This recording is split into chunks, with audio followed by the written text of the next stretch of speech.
Assalamualaikum warahmatullahi wabarakatuh. Waalaikumsalam warahmatullahi wabarakatuh.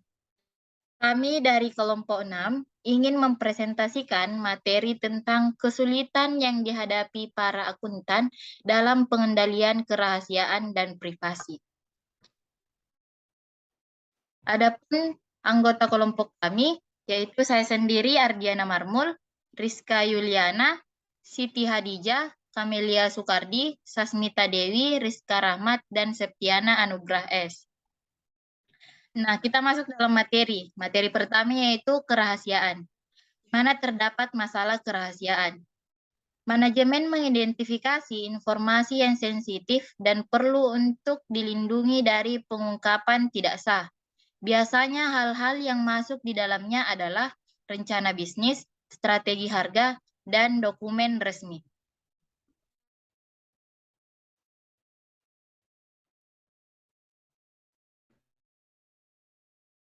Adalah identifikasi dan klasifikasi, di mana langkah pertama untuk memproteksi kerahasiaan properti intelektual dan informasi bisnis yang sensitif untuk mengidentifikasi di mana di antara informasi diletakkan dan siapa yang mengakses tersebut. Setelah informasi yang dibutuhkan diproteksi telah diidentifikasi, kemudian didiskusikan pada kontrol objektif untuk informasi dan kontrol objektif teknologi yang berkaitan. Penganan yang kedua adalah penggunaan enskripsi, di mana enskripsi adalah suatu cara yang sangat penting dan alat yang efektif untuk memproteksi kerahasiaan. Yang ketiga ada akses kontrol, di mana akses kontrol ini menyediakan suatu tambahan lapisan untuk memproteksi.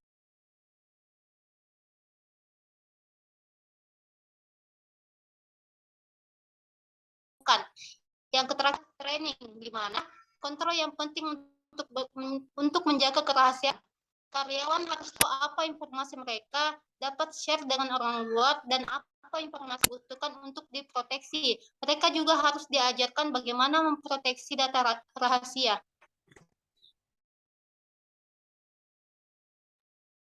Selanjutnya, privasi. Dalam kerangka tertib, privasi berkaitan erat dengan prinsip kerahasiaan. Perbedaan dasar antara privasi dan kerahasiaan adalah privasi lebih terfokus pada perlindungan data pribadi pelanggan daripada perlindungan data pada perusahaan. Masalah privasi yang pertama yaitu spam. Spam adalah email tak diinginkan yang mengandung baik periklanan maupun konten serangan. Spam merupakan permasalahan yang terkait privasi karena penerima seringkali jadi target tujuan atas akses tak terautorisasi terhadap daftar dan database email yang berisi informasi tujuan controlling the assault of non-selection, pornography and marketing, atau risiko sanksinya. Ketentuan umumnya meliputi 1. Identitas pengirim harus ditampilkan dengan jelas di header pesan. Kedua, file subjek pada header harus mengidentifikasikan dengan jelas pesan sebagai contoh periklanan atau permintaan. Ketiga, bagian isi pesan harus menyediakan penerimaan dengan sebuah tautan aktif yang dapat digunakan untuk memilih keluar dari email di masa depan. Keempat, bagian isi pesan harus menyertakan alamat pos pengiriman yang valid. Kelima, organisasi tidak boleh mengirim email komersial ke alamat-alamat yang diperoleh secara acak dan tidak boleh membuat situs yang desain untuk mengambil atau email dalam calon pelanggan.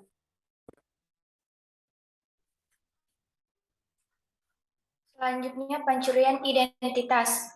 Pencurian identitas yaitu penggunaan titik sah atas informasi pribadi seseorang demi keuntungan pelaku, dan rata-rata pencurian identitas lebih cenderung untuk mendapatkan keuntungan ekonomi.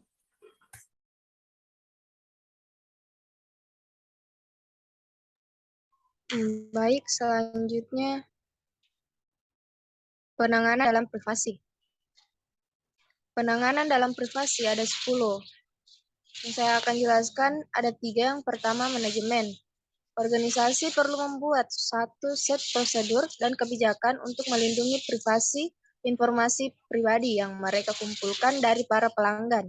Begitu pula dengan informasi tentang pelanggan mereka yang diperoleh dari pihak ketiga seperti biro kredit.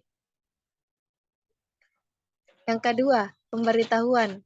Organisasi harus memberikan pemberitahuan tentang kebijakan dan praktik privasinya pada saat atau sebelum organisasi tersebut mengumpulkan informasi pribadi dari para pelanggan atau sesegera sesudahnya. Yang ketiga, pilihan dan persetujuan. Organisasi harus menjelaskan pilihan-pilihan yang disediakan kepada para individu serta mendapatkan persetujuannya sebelum mengumpulkan dan menggunakan informasi pribadi mereka. Selanjutnya yang keempat yaitu pengumpulan. Organisasi hanya boleh mengumpulkan informasi yang diperlukan dalam hal ini untuk memenuhi tujuan yang kemudian dinyatakan dalam kebijakan privasinya. Cookie, sebuah file diciptakan dan disimpan dalam hard drive pengunjung. Cookie menyimpan informasi mengenai siapa pengguna tersebut dan tindakan yang telah dilakukan pengguna di situs tersebut. Yang kelima yaitu penggunaan dan retensi. Organisasi harus menggunakan informasi pribadi para pelanggan hanya dengan cara yang dideskripsikan pada kebijakan privasi yang dinyatakan dan menyimpan informasi tersebut hanya selama informasi tersebut diperlukan untuk memenuhi tujuan bisnis yang sah. Yang keenam yaitu akses. Organisasi harus memberikan individu dengan kemampuan mengakses, meninjau, memperbaiki, dan menghapus informasi pribadi yang tersimpan mengenai mereka. Baiklah, selanjutnya yaitu pengungkapan kepada pihak ketiga. Maksudnya di sini organisasi harus mengungkapkan informasi pribadi pelanggannya hanya untuk situasi dan cara yang sesuai dengan kebijakan privasi organisasi, serta hanya kepada pihak ketiga yang menyediakan tingkat perlindungan privasi yang sama, sebagaimana organisasi sebelumnya yang mengumpulkan informasi tersebut. Selanjutnya yaitu keamanan. Organisasi ini harus mengambil langkah-langkah rasional untuk melindungi informasi pribadi para pelanggannya dari kehilangan atau pengungkapan yang tak terautorisasi. Yang selanjutnya yaitu kualitas.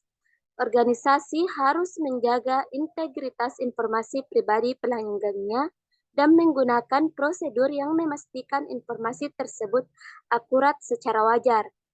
Yang terakhir yaitu pengawasan dan penegakan. Organisasi harus menugaskan 1 pegawai atau lebih guna bertanggung jawab untuk memastikan kepatuhan terhadap kebijakan privasi yang dinyatakan. Baiklah, saya kembalikan ke moderator. Baiklah, itulah tadi presentasi dari kelompok kami. Apa yang kami sampaikan semoga bermanfaat. Kurang dan lebihnya mohon dimaafkan. Assalamualaikum warahmatullahi wabarakatuh. Waalaikumsalam warahmatullahi wabarakatuh.